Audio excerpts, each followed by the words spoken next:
everybody. Welcome back to the Winner's Circle. I'm Derrick Lavasser. And I'm Cody Calafieri. And we are here with the fourth evicted house guest. I'm fourth. I made it to day 30. Fourth evicted house guest.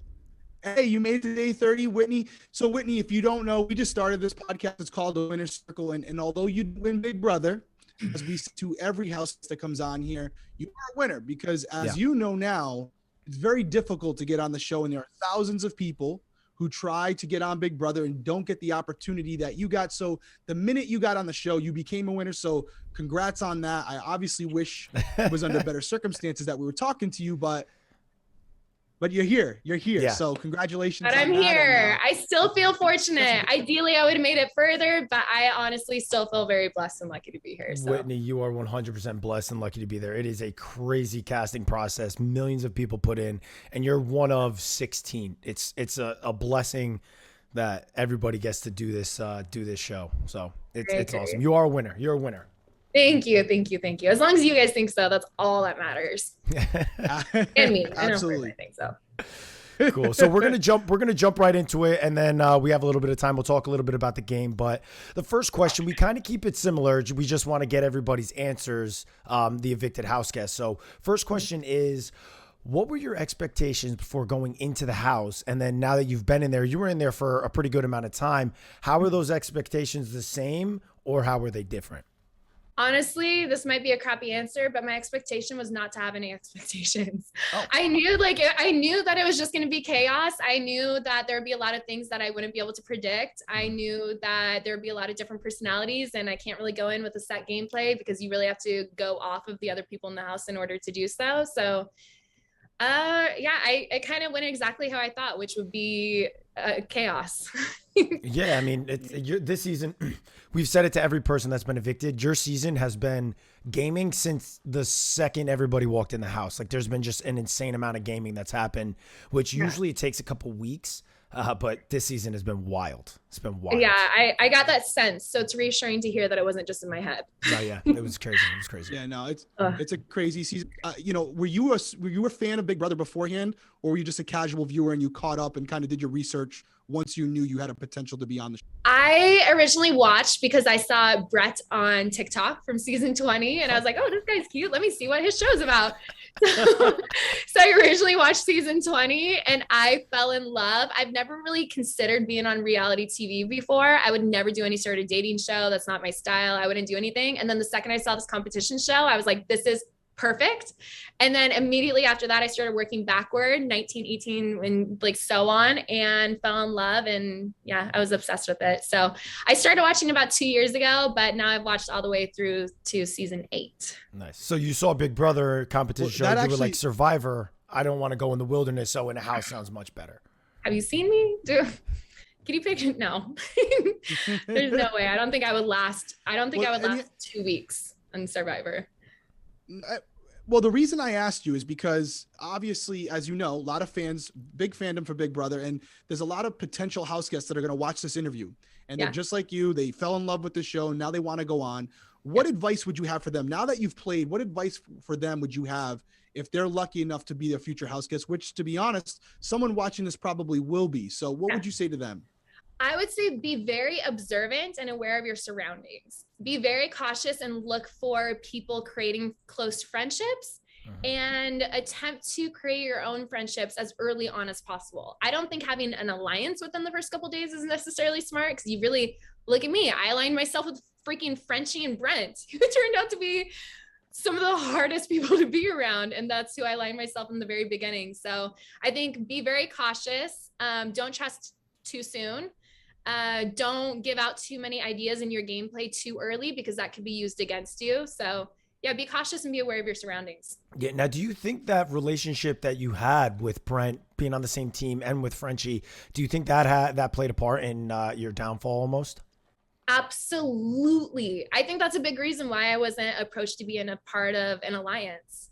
Or one of the, I guess, bigger alliances that are formed now was because people saw that I was aligned with Frenchie and with Brent, which I did end pretty early. And I even orchestrated Brent being evicted from the house. So I hope that made it clear that I didn't want to work with them. But yeah I think that was a huge factor in my eviction. Yeah.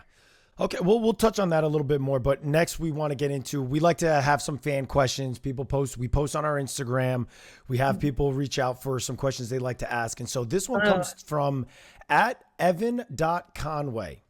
The Aces were so close to winning HOH this week. I'm assuming he means this past week that just happened. You guys were so close earlier to winning that HOH. If your team won, how do you think the week would have played out? Completely different. We all threw that comp. I don't know if you guys saw that we threw it, but I saw the man walk through the second tee. So we threw it because we honestly couldn't stand being around Brent any longer. If we had won, I think it would be completely different at this point. I think that may have not been the smartest decision on our part, and we let emotions get in the way of our gameplay. It's hard because things change day by day. So that was an entire week ago, which feels like a month in my head. Yeah, so I honestly can't even remember who our biggest target would have been a week ago, because all I can think about is who the biggest target is now. Mm-hmm. So I don't know what would have happened, but it would obviously be very different. Yeah, and honestly, everyone we talk to, even on our season, they always have those things where they go back and replay them, but you can't live with regret, right? You play the game the way you play it. That's the way it works out. Okay, another one from Instagram. It's getting a little personal here, okay? This one's from Louisa, @Louisa.Casacone. Hope I'm saying her last name right. Probably not.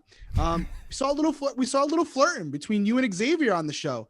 And I know that you got a little message from Azza at the end there, but her question is, was the flirtation with Xavier strictly strategy, or was it something more? Were you genuinely interested in him? I would never flirt with somebody as a part of strategy. I feel like that's messing with somebody's emotions, and I would never attempt to do that. So it was absolutely even outside of having a little crush on X, as a person, I did enjoy him the most in the house. I think he has the most similar personality to my own, where we can be calm and be mature, but also still be fun and silly, where I love everybody in the house, but they can just be a lot. Mm-hmm. So it wasn't strategic whatsoever. I just really enjoy him as a person. Yeah, that's awesome. Just so you know, yeah, we love Xavier, but just so you know, everybody from day one, Xavier was telling us, the fans, how much he was under no circumstance, no matter how beautiful the woman, he would not get in a showmance. And he repeated he was like, it's hard, America, but I'm doing it. Yeah. Oh, I'm well aware. We had some in-depth conversations where he was because we slept in the boat room together the whole last week. I think we both knew that I was going home and wanted to spend more time together before that. And he had a point where he was like, I'm staying in this bed and you're staying on the far end of the room for a reason, because I don't want to be tempted to go over there and hug you late at night and cuddle with you. And there were points where we cuddled late at night, and he'd be like, okay, it's my time to go, and he'd get up and tuck me in and be like, okay, I have to leave now. Self-control. Yeah, it was a very conscious effort for neither of us to get too involved with each other. Yeah. Probably a good hopefully idea. Outside the house we can have a date. Who knows? Hopefully. Hey, there we go. We'll make it happen. We'll set that up. Get in his ear for me, okay? You got that. Yeah, so that's awesome. Next question we have is, so obviously you're out of the house, big exhale, because it's nice to actually get out, take a breath of fresh air, but we're gonna need you to put your big brother hat back on and let us know which two people, if you would have won HOH this past week, if you would have been the HOH instead of Christian, who would you have nominated, the two people, and why would you have nominated them? I knew that I wasn't a part of any of the big alliances, and I knew that there were going on. So I wouldn't have had that much time left in the game. And I was well aware of that. So I wanted to make the biggest moves possible in order to help other people go further. And I'm spiteful. So I wanted to get all these big people just for my own well-being. So I would have targeted Christian, which means I would have had him put him up against Alyssa in order for Christian to go home. Or I would have targeted Derrick X, which means I would have had to put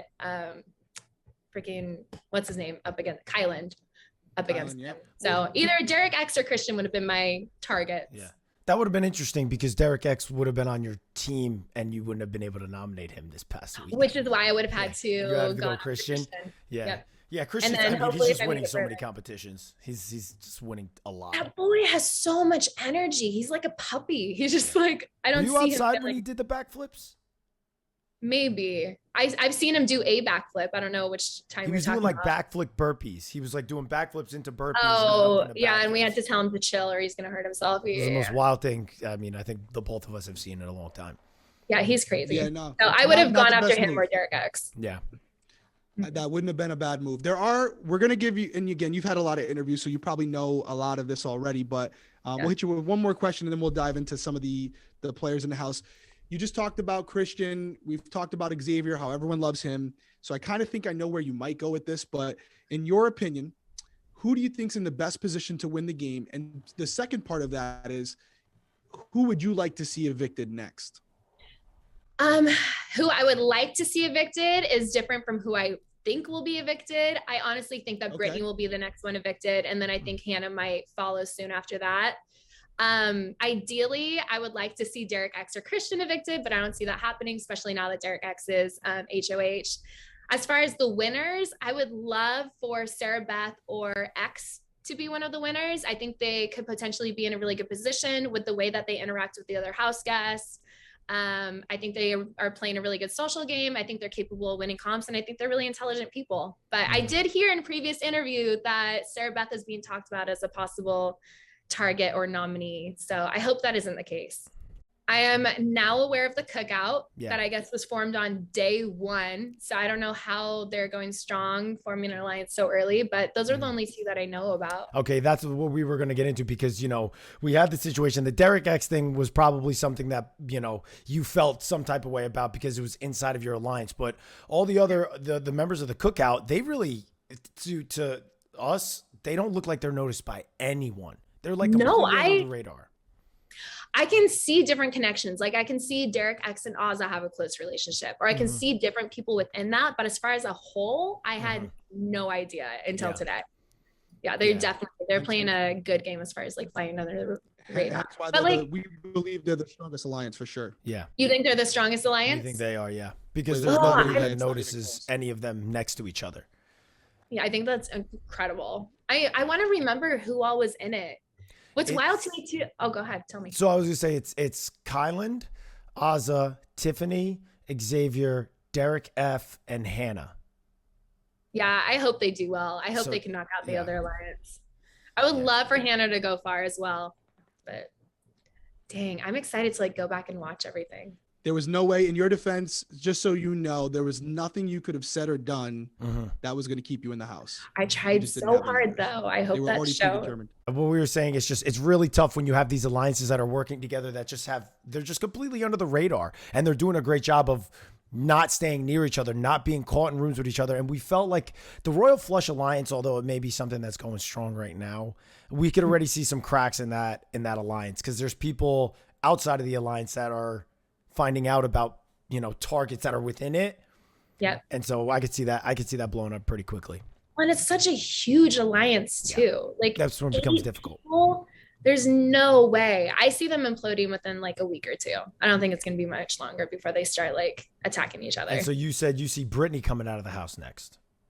Yeah, she's not in any alliance and she's already been on the block twice. And a lot of people like to make smaller moves and not target somebody who could potentially put them up next week. And I don't think that they see her as a strong competitor, and she's already been on the block twice. So they wouldn't be getting like extra blood on their hands. You sound like us.